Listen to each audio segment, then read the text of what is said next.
اسمعوا جماعة، اسمعوا علي الحرام. وأوجه كلمتي أو ندائي الأول إلى الشعب الفلسطيني وأقول له مهم قوي الاتحاد خلف الهدف وعدم الاختلاف وعدم إضاعة الفرصة. لغة عربية بالتوسخة، مفيش بعد كده، يكس اللغة العربية. والاستعداد لقبول التعايش مع الآخر، مع الإسرائيليين في أمان وسلام. إلهي يفضح أمك يا رب، يا رب، يا رب تتفضح يا رب، ونشوفك ماشي في الشارع تيزك عريانة يا رب. وتحقيق الاستقرار والأمن للجميع. وأقول وأوجه ندائي للشعب الإسرائيلي وأقول لدينا في مصر تجربة رائعة وعظيمة في السلام معكم منذ أكثر من 40 سنة،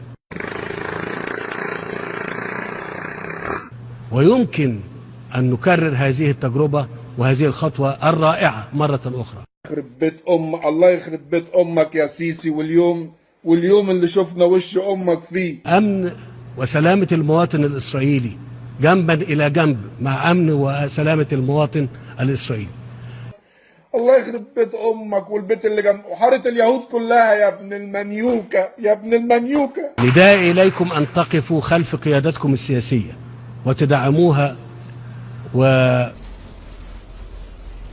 ولا تترددوا أنا بخاطب هنا الرأي العام في إسرائيل، بقول له لا تتردد واطمئن، نحن معكم جميعا من أجل إنجاح هذه الخطوة، وهذه فرصة قد لا تتكرر مرة أخرى.